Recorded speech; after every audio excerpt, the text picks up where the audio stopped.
What is going on, everyone? I hope y'all are having a good Sunday so far. So, today I am excited to do yet another unboxing and movie review. This time for, of course, Ant-Man and the Wasp Quantumania.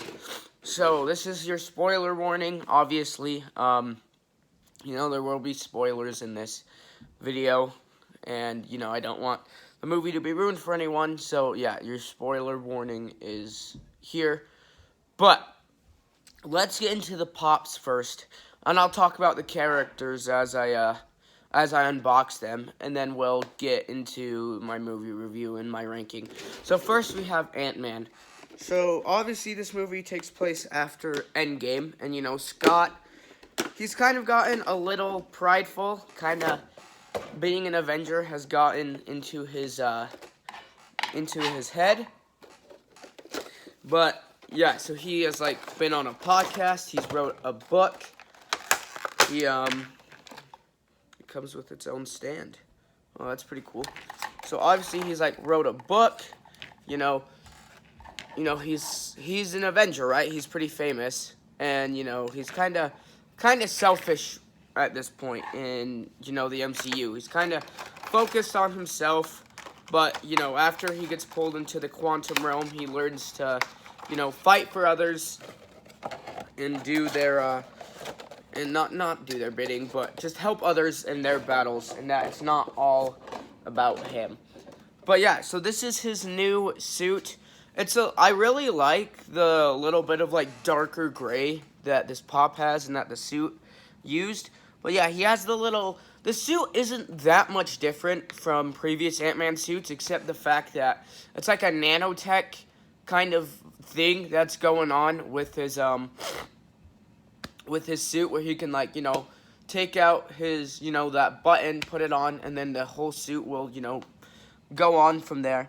But yeah, there was a lot of detail in this suit, and it is a suit he wears throughout the whole movie. He doesn't change suits or anything. But yeah, so this is Scott. He goes to the quantum realm, and they have to stop Kang from leaving, but they end up doing it, but he gets the crap kicked out of him, and he probably almost dies, honestly.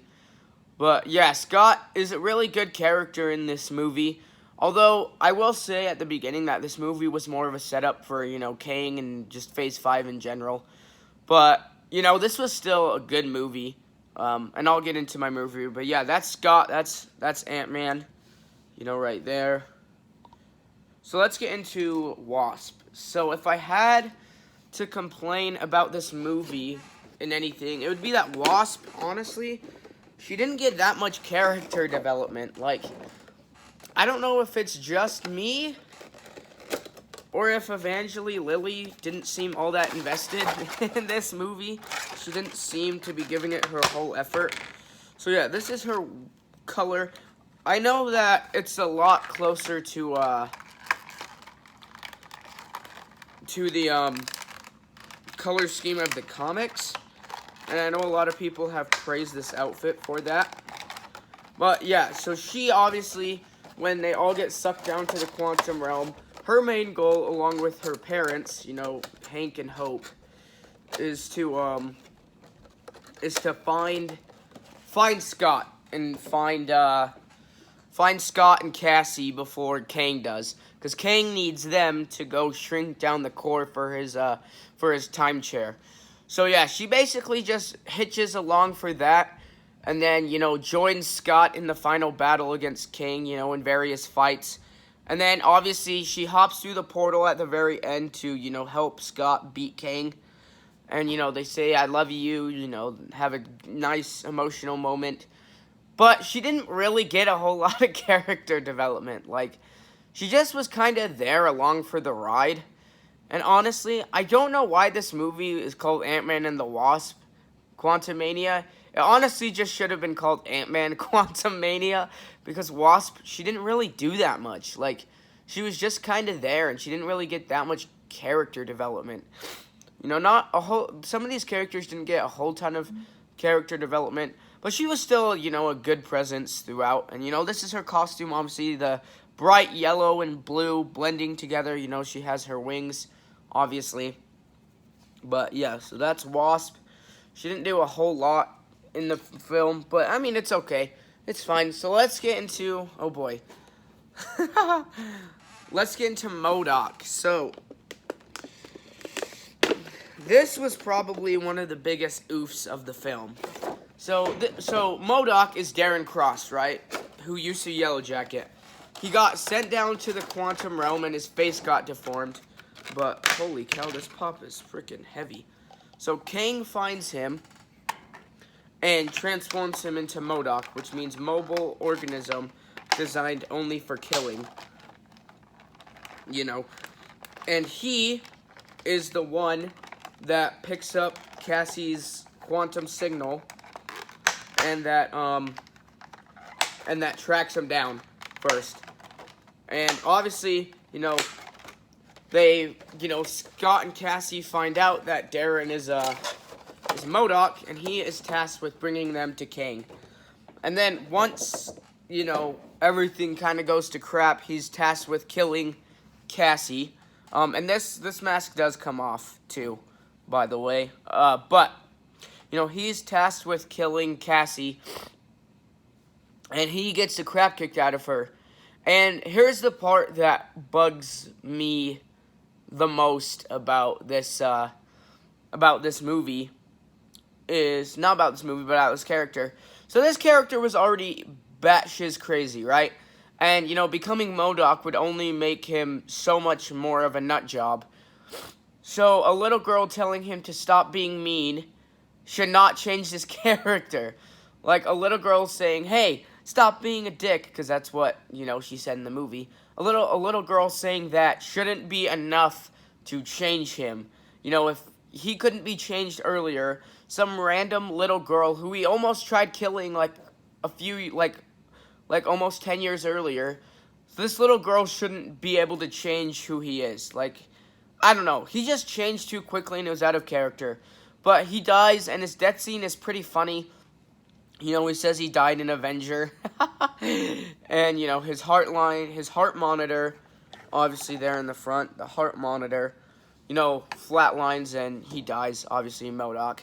So, yeah. So that's MODOK. Again, fine character. And I'm glad it was Darren Cross because I love Yellow Jacket. But I'm not going to lie. I think he was done dirty a little bit. I think he was done dirty, for sure. But that's MODOK. And now, going on to... Wasp fell over. Now going on to the big bad, the commanding presence, Kang the freaking Conqueror, dude. Oh my gosh. Kang took command of every scene he was in. Jonathan Majors, man, is him. Jonathan Majors is Kang. So, obviously, this Kang was so, in the post-credit scene, we see the, oh gosh, we see the Council of Kangs. So, this Kang was, maybe he didn't play well, or he was just too barbaric, or something, but he was banished by the other Kangs to the Quantum Realm. And obviously, you know, being a conqueror, he wants out. He wants revenge. Well, okay, so here's the thing that makes this character kind of interesting and confusing about this Kang variant. Is we don't really know if he wants to conquer other worlds or just kill those that banished him. I'm pretty sure what would happen is he would kill all the other Kangs in the Council of Kangs, and then, he would then, after he's dealt with them, conquer, you know, the world and the multiverse and whatever, because they're the only ones with the power to really stop him. And so once he takes them out first, he'll be able to conquer it. But yeah, so he's banished to the Quantum Realm, and with Janet Van Dyne's help, which is really cool that Janet and Kang were actually kind of homies. But with Janet Van Dyne's help, he is able to rebuild the core to his time chair machine, because it can travel the multiverse. But it's also neurokinetic, meaning it connects to his his thoughts. So when Janet touches this time machine, she sees that he wants to conquer, right? She sees destruction and everything, and so she expands the core and essentially destroys it. But with when Ant-Man comes down, Kang says either you go get the core for me, or your daughter dies. Sorry. So he obviously goes and he gets the core, and and he doesn't set his daughter free, and he kind of gets greedy because he could have escaped just the quantum realm by himself, but he wants to take his whole empire that he's built with him, which I'm assuming is Chronopolis. I don't think they ever say the name of the city, but let's just assume it's Chronopolis. So he wants to take Chronopolis with him, but Ant-Man and Wasp and everyone teams up to stop him, and he gets very angry, and the freedom fighters, the people that have been fighting him in the quantum realm, they start coming at him to try to stop him, but he comes down from his palace and he starts incinerating people, but eventually he gets taken down by the ants that evolved 10,000 years in one day or something, or 1,000 years, and he's taken away. But at the very last moment, when the portal to the normal world is open, Scott sees Kang, and they have a fight, which finally, dude, of hand-to-hand combat of good guy versus bad guy. This is something the MCU had been needing for a long time. And the final fight between Kang and Scott is pretty good. And then Wasp comes out and helps him. And so he dies because they throw both a big and small the things that make things grow and shrink into one area, and it creates a vortex, and he's sucked into it, and therefore he is presumed dead. We don't know if he's actually dead, or if he's in a probability storm, but yes, he is, for the moment, dead. So yeah, so that's King, and Jonathan Majors was such a force in every single scene he was in, and I am so excited for the future, especially with the post-credit scene of this film. So, yeah, so those are the pops. So, obviously, Kang's armor is blue and, not blue, purple and green. Those are his classic colors. I wonder if we'll get a pop of him with the mask on, because he does have the mask, but this doesn't. And thank goodness, because he doesn't wear the mask most of the movie. Honestly, sort of low-key, thank goodness, because he doesn't wear the mask that much, but they gave us the unmasked version, which is what he wears for the majority of the film. So, these are all the pops for this film. Here, we're just going to put Wasp right there.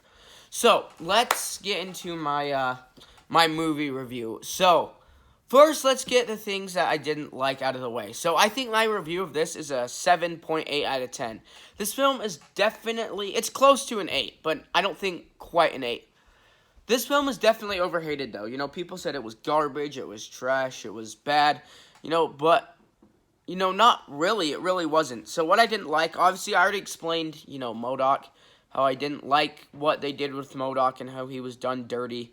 There were also a few plot holes that kind of were annoying, like how a quantum signaler all of a sudden has the power to draw you into the quantum realm and get you out of the quantum realm. I thought it was just sending a radio signal, but it somehow unexplainedly, is that a word? I don't know. Just unexplained it, just sucks all of them into the quantum realm. So, that was sort of confusing. But, another problem I have, like I said earlier, is Wasp doesn't get that much development. She really doesn't play a huge role in this movie. And then Krylar wasn't in it for as long as I wish he would have. Bill Murray's character. What were some other things? Oh, yeah. I wish Kang's motivations, end goal, was explained more clearly of, did he want to destroy worlds or, kill the Council of Kangs? Which one did he want more? Or was he going to do both and just do one first? It wasn't ever really explained clearly with that. But, like I said, my biggest problems with this is MODOK's character just acting totally out of character. And then Wasp barely being in this movie. There was also Catherine Newton's acting at points was sort of for me. Like, I don't know, seemed like she was just overacting a little bit. And a reason why it's not quite an 8, it's maybe close to an 8, but not quite, is because this is definitely more of a setup film, right? Like, it holds its own story pretty well, but, in all honesty, it was more of a setup for Kang and, everything that's going to go down with him, Kang Dynasty and, Council of Kangs and whatever.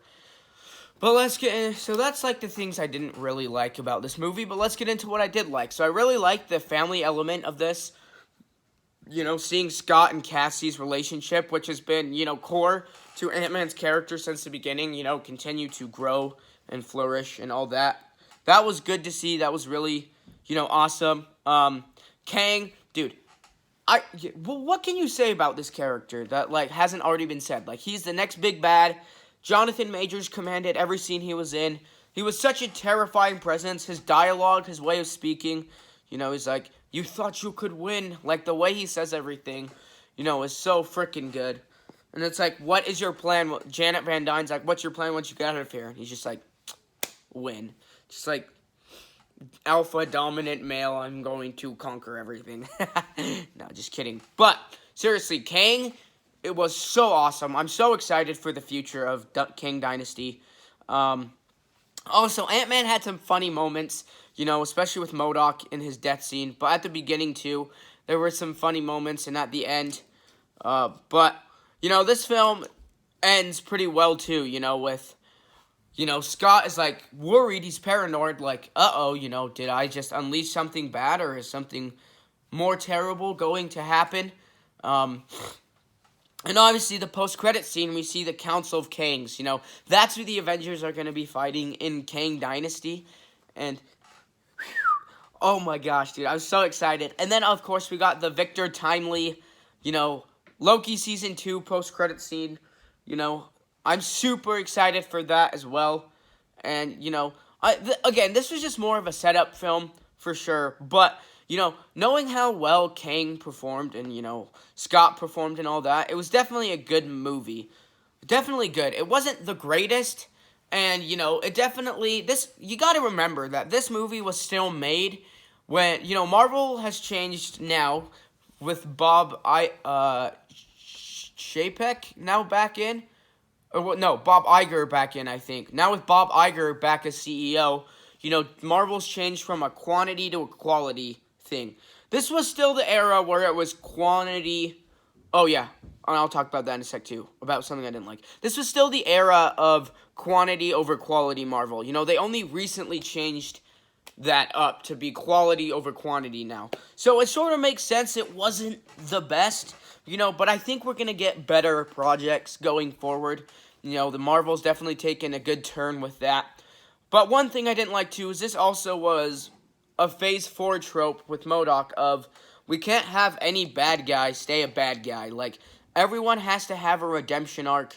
We can't have, if Kang's bad, we can't have another bad guy stay bad. MODOK's gotta have a redemption arc like, every other villain in Phase 4. So it was definitely felt like a little bit of a Phase 4 movie that way. And this definitely felt like a little bit of a Phase 4 film still. But, no, I'm excited for the future, though. I did like this movie. I didn't love it, but I did like it. So, again, my final ranking is probably a 7.8 out of 10. But, yeah, definitely a good movie. I'm excited for the future. I'm especially excited for this guy right here. Kang the freaking Conqueror. And everything that is coming with him. I can't wait for the future. And again, I keep talking about the future because this was definitely set up for future. But, yeah, I hope, y'all enjoyed Ant-Man and the Wasp Quantumania. Again, it's overhated. It definitely doesn't need as much hate as it gets. But, I definitely am excited for the future of this franchise of Marvel and Ant-Man to see where he goes from here. To see what new adventures he goes on. And if they ever visit the Quantum Realm again, And it was interesting at the end of the movie, they didn't really tie things up in a nice bow, Things were left open and, it was just, like, really, really open for the future, Things weren't tied up nicely. and that excites me. So, yeah, I hope y'all liked Quantumania as much as I did, because I definitely enjoyed it. You know, I'm excited for Guardians 3. I probably think Guardians 3 will be better than this, but, you know, we'll have to see. But, again, 7.8 out of 10. Good movie. I'll watch it again, obviously. Probably my second favorite Ant-Man movie. The first one I like a little more, but I like this more than the Ant-Man and the Wasp from 2018. So, yeah, I hope y'all have a good day, and peace out.